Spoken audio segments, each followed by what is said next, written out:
Hello YouTube, welcome back to my channel. My name is Miense and today I'm gonna be giving a toxic relationship masterclass. Woo! Are you ready? Are you ready? I've been getting a lot of DMs, of people seeing the other videos I've been putting out and asking me some relationship advice, man. The winter's almost over. It's almost time to be back outside, so I think people just wanted me to give a quick masterclass on that. So here we are. Here we are. And I'm gonna get right into it. So my credentials, right? My credentials. I've been in three three serious relationships that ended up being toxic. And yeah, I'll just leave it at that. But let's just say I have experience within this field, a PhD, if you will. So yeah, man. And now, as every PhD person will tell you, before we get into it, it would be good to define what toxic is, right? And quick disclaimer: I'm not going to be teaching you how to get into a toxic relationship, because then that would be teaching you how to self-harm. We don't do that here. As in teaching people how to self-harm. Okay, so yeah, what is a toxic relationship, right? So a toxic relationship, the definition, is a relationship in which there are destructive or self-destructive tendencies that get perpetuated through the relationship continuing. So the longer the relationship goes, the more toxic it gets, right? And so that is the definition. And now that we all have the definition, step one on how to what to do within a toxic relationship. Well, here's what to do. I hope this shows up properly. Is to embrace every feeling. I got a whiteboard. Yeah. So embrace every feeling. Now there are a multitude of reasons as to why you would want to embrace every feeling as you're on this journey. And one reason is that, it's not gonna last forever. It's just not. It's just it's just not. So embracing every feeling is really important, because on this journey you're gonna understand things, you're gonna learn things about yourself, about other people, maybe people that aren't even in your relationship, during the course of it. So embracing every feeling really helps you in terms of having as much data as you'd need in order to make some positive changes later on, within your next adventure. And also with embracing every feeling comes the the understanding that because this isn't gonna last forever, the feelings also aren't gonna last forever. So it's just about really getting consumed within it while it's there, so that when it's over, it doesn't continue to consume you as well. Yeah, been there, done that. It's not very fun. So yeah, that's number one. I got a whiteboard. Okay. So that's step one, embrace every feeling. Now step two is a bit different from step one, and that is to document everything and never delete anything. Okay. So by document everything, I just mean, you're a couple, you're gonna take pictures, you're gonna, I don't know, make songs, you're gonna go out, whatever it is that you do, right? And you're also gonna get into a lot of arguments, along the way. Yeah. You're gonna get into a lot of arguments, and some of these arguments are gonna be over the phone, over text message perhaps as well. And sometimes people say things that they don't really mean. But in a toxic relationship, everything that is said, both parties mean it, you know what I mean?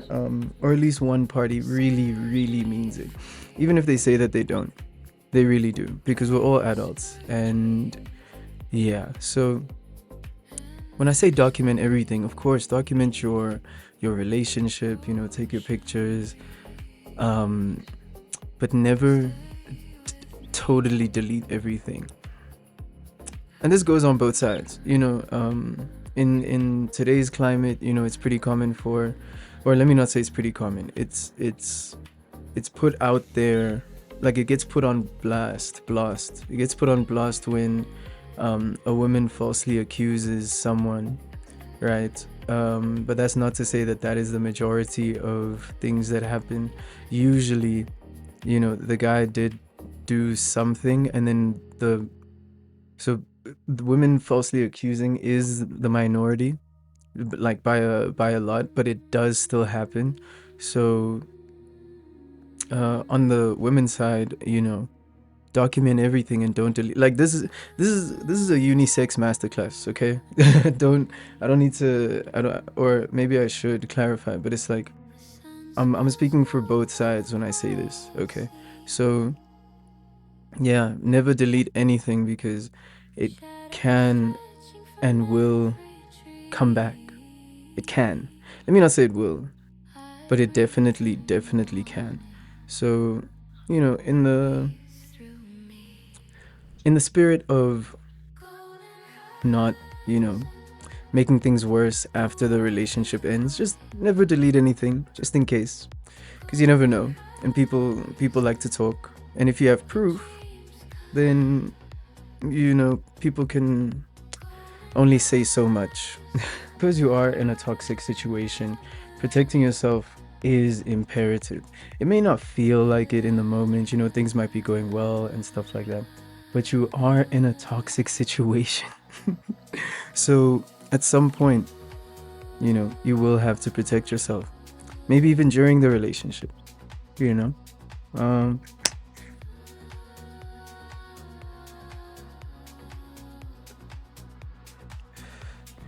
so yeah, that is point number 2. Document everything and never delete. Specifically, text messages, you know, screenshots of anything suspect, because they will come in handy later. So point number 3. Woo! If you're liking the masterclass so far, please like the video, subscribe, or don't. That's okay. Um, so yeah, number 3. How do they take accountability? You know? So this I don't want I don't want random people. Okay, actually I don't care. Um this this is an important point, you know, to understand about your partner during this time, as to how they take accountability. Because once you understand how they do, then once they stop, you can kind of understand where they're coming from and what they're running from as well, what they don't want to admit, you know, as one would say. So the way you can do this, right, is if you start off with something really small, you know. So after she or he cooks for you, you ask, did you cook for me today? They'll be like, yeah. And now here's the time when you really need to analyze the way that they say yes. So you ask them a question where the answer is obviously yes. Now you need to keep that, the way, the tone, the speed, the depth, you know, like the length of how they said yes. You need to really ingrain that, because once they stop taking accountability for things, you can tell, because they had taken accountability for things before, you know. So this will really help you when those when those arguments are really going, you know, maybe picking up in frequency, and maybe you come with facts or they come with facts, and you know there's a seemingly There's a seemingly unwillingness. I don't even know if that's proper grammar. Unwillingness to, take accountability. And again, going back to point 2, document everything. Now, I'm not saying record them, randomly, when you're going to get into an argument or anything. I'm not saying that. What I'm saying what I'm saying is that, when certain things fly and, maybe people are a little inebriated as well, or drunk or high or whatever, or manic, or and they say certain things when it's time to take accountability for those things, or they do certain things. It'll really, really help if you have, number one, or number two, things documented, and number three, you already know how they take accountability. So yeah, that's I actually can't believe I'm making this video. But yeah, so that's point number 3, and then we will swiftly move over to point number 4. Oh my days, bro. So lesson 4, setting boundaries is for the weak. So setting boundaries is for the weak in a toxic situation. Kind of goes back to point 1, where you got to embrace the feeling. You really want to embrace the feeling. And setting boundaries, number 1, it kind of makes things more serious. So you can do it if you want to kind of prolong your entanglement. But you're really just holding them back from doing what they really want to do, and then also holding yourself back from what you might want to do. And you need to remember that this is a toxic situation. So the more toxic, the better. And if you don't set any boundaries, it also makes them feel that either one of two things. Either they have to start setting boundaries because they feel like you're not setting boundaries, and they might want to try to take things more seriously, and you might not, or vice versa. Or they're also not going to set boundaries, which in that case, you're in a situationship. And, in traditional situationships, one person has commitment issues and the other person has self-esteem issues. So, setting boundaries within a dynamic that's already kind of, not built to last. It's like, come on.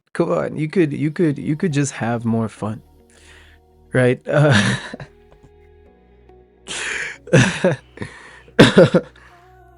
Oh man, I need like a disclaimer in the beginning of this video that this is for entertainment purposes only. Because someone's actually going to use this advice and it's going to work. Yeah. So, yeah, setting boundaries, you're really just trying to, what's the word? Like, dampen the blow. And that blow should hit, bro. Life is short. You only live once sometimes, and it's just embrace the journey. Setting boundaries is not going to help you on this journey. Okay. Number 5. Lesson number 5 is to have a group activity. Have a group activity. So, what do I mean by that? Okay. Subscribe to my Patreon to see me have a group activity. Man. Yeah, but the reason lesson number 5 is to have a group activity it's kind of going into all the lessons, at this time, and it's, YOLO. You're not in it for a long time. You might not know it, right, at the time, depending on your level of honesty with yourself and with the other person. Um, but you're not in it for a long time. So having a group activity is kind of like one of those things that's, or and now I'm projecting, right? I'm not speaking for your experience, but it was on my bucket list for a pretty long time. So in certain relationships, I would ask, and then it would be like no, and in other relationships, it would be like okay, yeah. I mean, like, there was a curiosity, even though they had never done it before either. It's not really common. Um, so yeah, like having a group activity just to one, check it off your bucket list, and two, actually understand if that's something you even like in the first place, right? Because maybe you're the type of person that's never going to be in a serious relationship, or maybe you're the type of person that really wants to just like settle down. But this is the toxic relationship masterclass, so let me just stick to what I know. So yeah, having it off your bucket list, actually understanding what that's like. It could be three of you, it could be four of you, it could be more. But just, getting into that entanglement um, safely, healthily, so that you actually understand what's going on. So now a great way to set this up, a, gr- a great way to set this up is in the beginning, right, of your entanglement, is that you would kind of bring it up as a thought, right? And this is just so that it doesn't kind of come through maybe a few months in, and you're already used to each other. If it's a woman or a man, actually, I'm speaking for both. If you bring it up later into the um, entanglement, engagement, whatever, they might become insecure because it's like, oh, don't you like me? Blah blah blah blah. Blah. When really you were just trying to tick it off your bucket list, you know. So, and a great way to set that up. Okay, actually, I'm not gonna do that. I'm not gonna mention that. But there are ways, and if you really want to do it, then you can find some, you know, attractive attractive people and get to it. Um, yeah, and what this will do is that it really opens up the floodgates in terms of what is acceptable.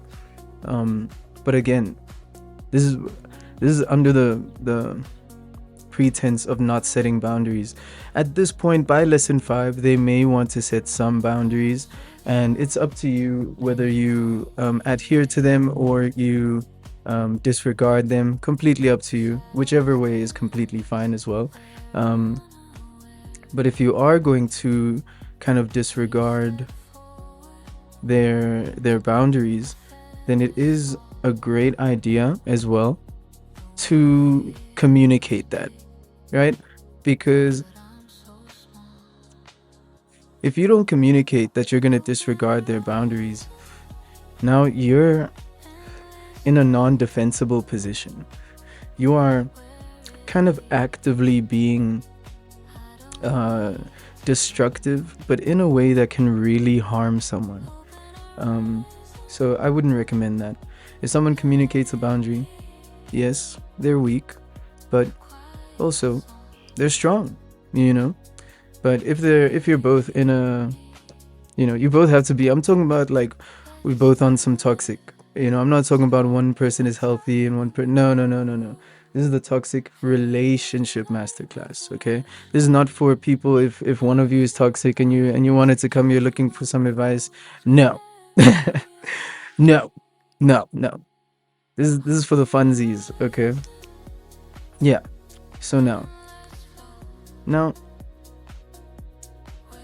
as I mentioned earlier, as we're concluding lesson 5, I'm going to be um, kind of going into detail on the best ways to disengage and the best ways to heal from a toxic situation, right?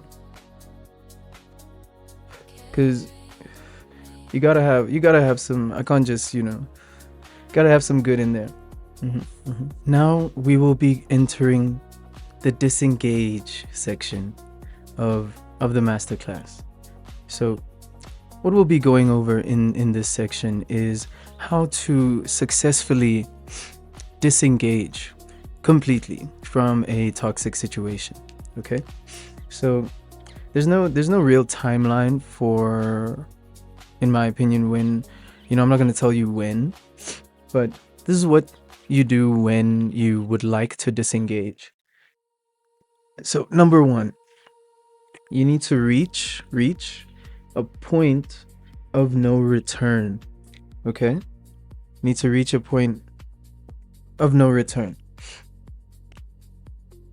And what that means, right, is that you need to get to a point where this is after you want to leave. Okay, you need to get to a point where you cannot come back, because what ends up happening, what what ends up happening in toxic situations is that you might want to kind of come back. You might leave for a month, come back after a month, and that can kind of, hey, how are you?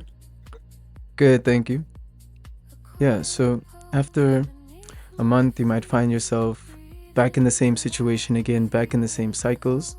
And so reaching a point of no return is really good for stopping those cycles dead in their tracks. And there's a lot of ways that you can do this. But just staying on topic with the toxic element of everything. One way that I've found is to say things that you cannot take back. Ever. Yeah. Saying things that you can never take back, right? And this can be anything. During the course of your engagement, you have probably learned things about the person, and they've probably let you into certain intimate details about their life.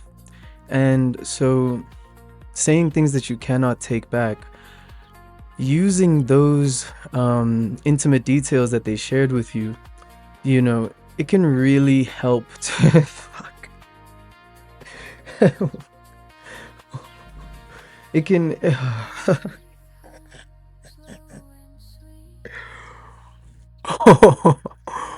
oh, see, I do have a conscience, or else I would just be like, but it can really help for those cycles of breaking up and then coming back and then breaking up and then coming back. It can really help those to just like stop in their tracks, because there's no coming back from that. There simply isn't, and they shouldn't be able to forgive you. That's another great point. Whatever you say should not be forgivable, because if it is forgivable, then the cycle continues, right? And we're at the disengaging maybe I should do it. Disengaging section of the video. So yeah, that's kind of step 1 on how to disengage successfully. Quick disclaimer: within the disengaging section, I was gonna put, well, I just thought of it now, but I was gonna add the point of get into like a new situation, and I want to just clear the air. That does not work. Yeah, that doesn't really help with disengaging. And now you're kind of just like adding more bodies, but you're not disengaging. And it can, it can just don't do that. I wouldn't recommend it. I wouldn't recommend it. You can try it, it won't work. So yeah, just skip that. I thought about that and I was like, nah, bro, don't do that. So step 2, is to cut off all avenues of contact. The car slowed down. Cut off all avenues of contact, right? Now, in 2026, we have a lot of avenues of contact, man. And I'm not talking about like the generic, bro. There's Pinterest, you know. I've been with a couple girls where like, their crazy ex would email, right? Oh, let me not say crazy, but the one before me would email, allegedly the one before me, but anyway. And then it's like, there's a lot of different ways, and so in order to disengage properly, you need to get rid of all of it, block the number, and this might go against, like in the previous point, kind of your wanting to disengage, because you might want to keep those avenues of contact open so that maybe, or whatever. But also bonus point in this point is to not leave any loose ends. So no clothes, no jewelry, no books, no devices, nothing where someone can make a claim or attempt to use that as a way back in. And then once you do that and you cut off all points of contact, then that completes the disengaging completely. Like, it's like you can't you have none of their stuff. You physically are not able to reach out anymore, and they are also not able to reach out anymore in any way, shape, or form. And I'm forgetting the first point. Reach a point of no return, and you've reached a point of no return, right? So it's, these three things will really, really hammer in the fact that you cannot go back, and you can move on to the next one. Okay, so now I'm gonna get to the healing section, right? Yeah.